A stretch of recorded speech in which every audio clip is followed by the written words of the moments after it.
warahmatullahi wabarakatuh. Di sini kami akan mempresentasikan ya tentang sistem monitoring dan pakan ikan otomatis.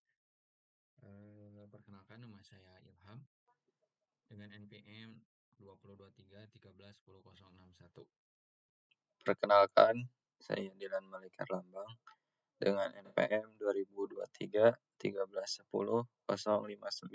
Perkenalkan, nama saya Sihad.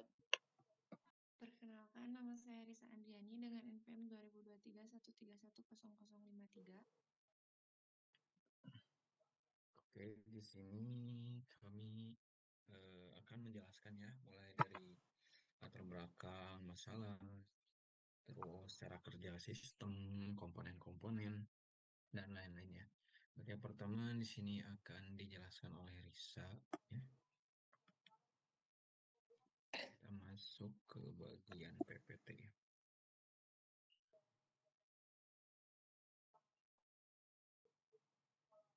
Kelihatan nggak, Cak? Kelihatan. Tinggal klik ke bawah. Oke, silakan.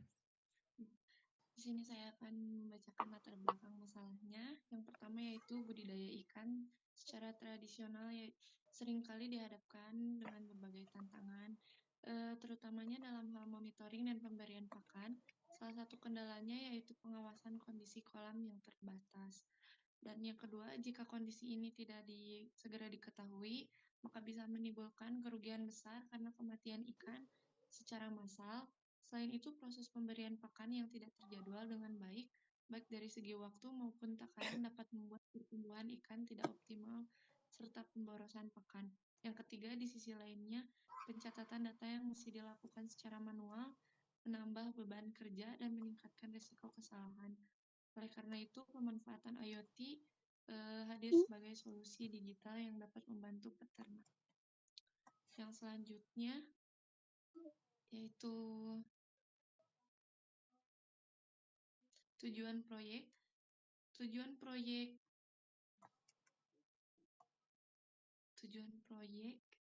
proyek untuk membangun sebuah sistem otomatis berbasis IoT yang dapat membantu peternak ikan dalam proses monitoring dan pemberian pakan secara efisien. Tujuan utamanya yaitu merancang dan mengimplementasikan sistem monitoring kolam ikan. Yang kedua, mengotomatisasi pemberian pakan berdasarkan waktu yang telah dijadwalkan. Yang ketiga, menampilkan data kondisi kolam secara real-time melalui dashboard digital.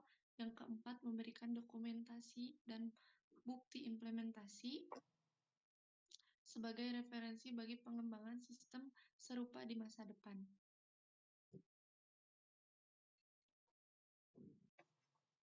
Jadi, komponen yang digunakan pada proyek ini, komponennya itu ada microcontroller ESP32. Di sini adalah otaknya. Di ESP32 ini untuk mengontrol dan untuk mengirim data. Lalu ada layar LCD 2C. Ini untuk menampilkan data ke layar secara real time. Lalu ada sensor ultrasonik. Di sini kami gunakan ini untuk mengukur jarak air, jarak ketinggian air. Lalu motor servo digunakan untuk nantinya akan digunakan untuk membuka pakan ikan atau memberi pakan ikan. Lalu di sini ada sensor suhu. Sensor ini sudah tahan air, jadi aman untuk mengukur suhu air di kolam nantinya. Dan RTC ini adalah modul untuk jam digital, modul jam digital, supaya nantinya antara waktu dan sistem yang bekerja secara langsung dilakukan pas atau berbarengan. Dan di sini ada dashboard untuk memonitoring berapa suhunya, berapa ketinggian airnya, dan ada tombol untuk memberi pakan ikan, untuk mengaktifkan sistem atau mematikan sistemnya. Baik, selanjutnya akan masuk ke bagian cara kerja ya. Di bagian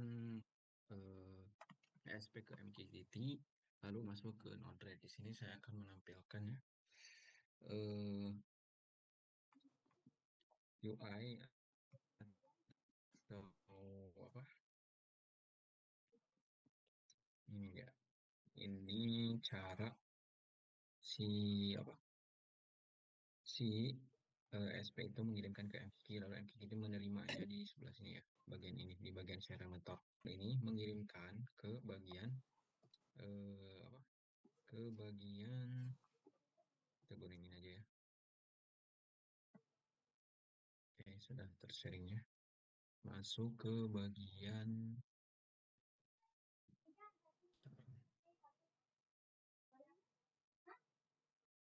itu, masuk ke bagian Chrome ya, itu UI-nya itu sendiri.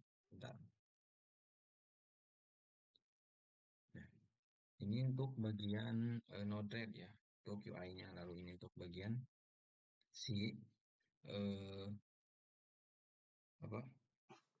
penghubung ya antara suhu kolam, di mana di sini juga terdapat servernya yang kita buat, lalu topik yang kita buat di codingan Erlang kita, lalu nama ya untuk komponen yang akan kita buat, dan begitu pun yang lainnya ya, seperti suhu kolam, jarak air, status sistem, tombol beri pakan, sistem on dan sistem off. Untuk contohnya sebagai berikut, kita lihat di sini. Nah, di sini adalah bagian dashboard ya, yang diterima oleh Node-RED ya, dari MQTT dan MQTT dari ESP32. Di bagian ini terdapat status sistem ya, yang memberitahu bahwa sistem itu aktif atau tidak. Nah, kalau status sistem aktif atau on, maka dia akan menampilkan aktif, namun jika off akan menampilkan off seperti ini ya. Nah, jika kita on-kan lagi, maka dia akan berstatus aktif. Ketika kita klik beri pakan, maka dia akan memberikan feeding ya. Kalau di sini juga ada penampil suhu ya, monitoring suhu gitu.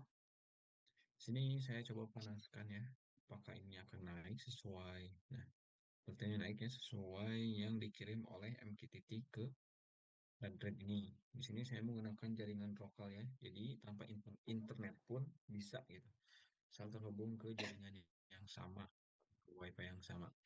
Kalau di sini level air ini berfungsi untuk memperlihatkan gitu jarak airnya tuh pasang atau surut gitu di dalam kolam. Mungkin untuk dashboard yang kita gunakan seperti ini ya. Di sini juga ada dashboard untuk tampilan HP-nya juga. Saya menggunakan emulator Android Studio, dan di sini masih sama sebenarnya. Tapi kalau pakai HP itu bisa berbeda.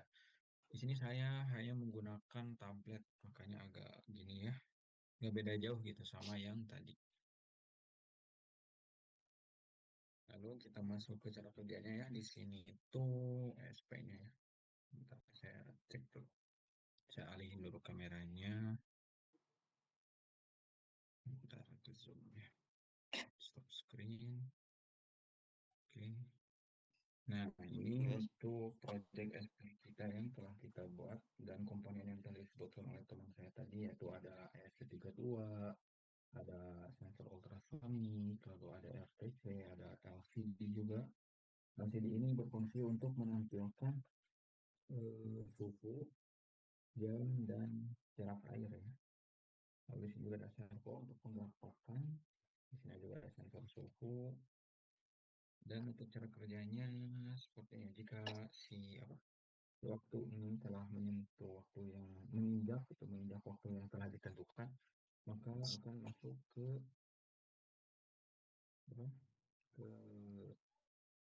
SP itu mengirimkannya ke servo untuk menjalankan servo gitu. Dan nanti akan menjadi tulisan itu berubah menjadi beri pakan.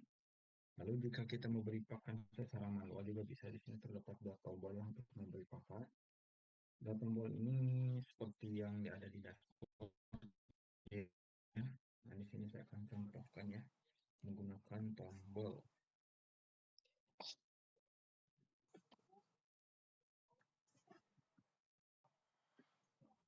Contoh di sini saya akan menggerakkannya ya. Berikan. Lalu saya juga akan mengkliknya ya, menggunakan ini juga. Jika ininya diklik, maka si ini juga akan memberikan juga. Jadi sistem ini tuh di dashboard sama di manual itu sama ya untuk fungsionalitasnya juga. Di mana pada bagian dashboard ini ada satu sistem itu semuanya sama-sama yang ditampilkan di LCD gitu. Nah, jika kita mematikan sistemnya secara aktif juga bisa. Contoh kita matikan, maka si sistem akan mati ya. Dan tidak perlu memberikan sensor ke sini.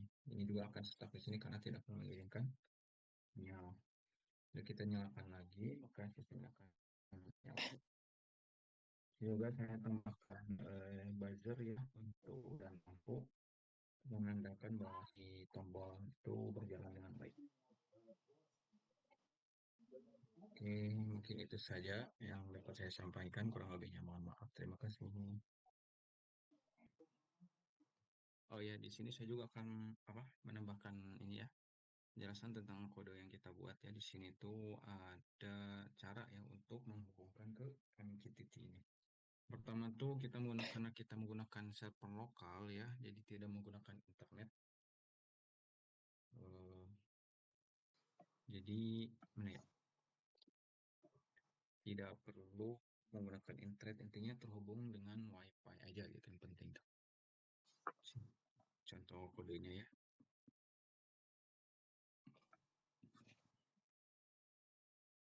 Nah ini. Bagian kode ini ada di sini ya. Yang pertama kok WiFi yang saya gunakan itu untuk handphone saya ya, dan FP juga terhubung ke bagian WiFi ini juga. Lalu di sini ada Concur MQTT server di mana kita mengetikkan IP config di bagian CMD ya untuk mengetahuinya. Untuk mendapatkan ini kita menggunakan IPv4 ya. Di bagian sini kita contohkan. Nah, ini kita gunakan bagian ini juga. Lalu sebelum kita masuk ke Node-RED, kita harus menjalankannya ya, dengan mengetikkan Node-RED di bagian sini. Mana ya? Node-RED. Nah, ini. Jika kita mengetikkan Node-RED, maka si Node-RED akan berjalan. Lalu memberikan linknya juga ya. Linknya tuh di bagian ini ya. Ada. Nah, kalian cari aja link ini. Salin, lalu kalian buka di bagian Chrome atau browser yang akan kita gunakan. Nah, kita bisa dapatkan itu dari CMD ya, dengan mengetikkan ipconfig. Lalu ada mkeyboard, ini bawaan default ya. Lalu di sini juga ada mkclient in. Ini tuh kayak tombol in unik ya, yang kita gunakan di sistem kita ini. Lalu juga di sini ada topiknya yang kita gunakan.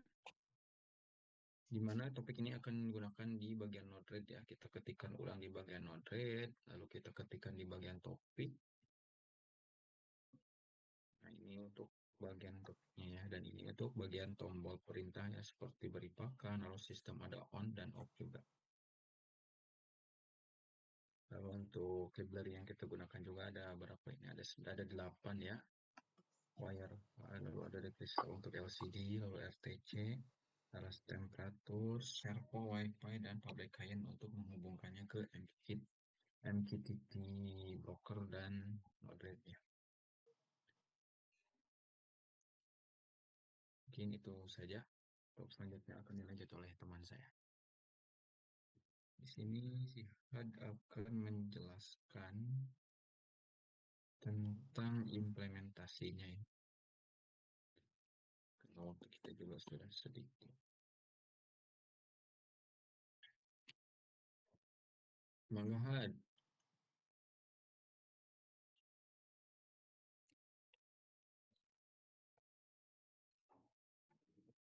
Nah, untuk hasil implementasi Dari sistem pakan otomatis berbasis ITO ini, setelah diproses perancangan dan pembangunan sistem, kami berhasil mengimplementasikan sistem ini di lingkungan uji coba.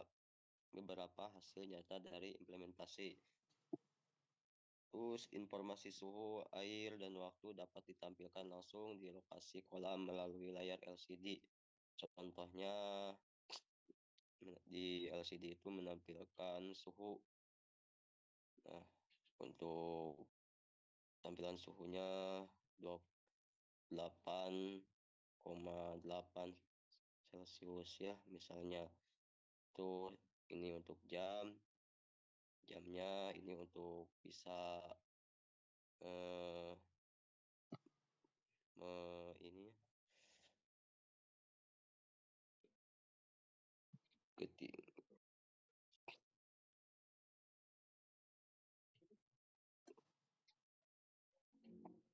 bentar ya, ini rada nge-lag.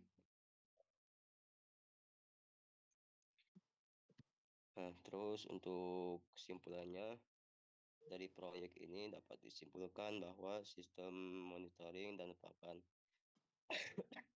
ikan otomatis berbasis ITO ini berhasil dirancang dan diimplementasikan dengan baik. Penggunaan teknologi seperti ESP32, sensor suhu, sensor level air, dan integrasi dengan MQTT serta Node-RED mampu memberikan solusi yang efektif bagi peternak. Nah, terus teknologi ini mampu meningkatkan efisiensi budidaya, mengurangi risiko kerugian, serta memudahkan pengelolaan kolam ikan secara real time. Sistem ini memiliki potensi besar untuk dikembangkan lebih lanjut, tidak hanya untuk ikan, tetapi juga untuk budidaya udang, lobster, dan hewan air lainnya. Nah, mungkin cukup sekian dari proyek yang telah kami kerjakan. Mohon maaf bila mana ada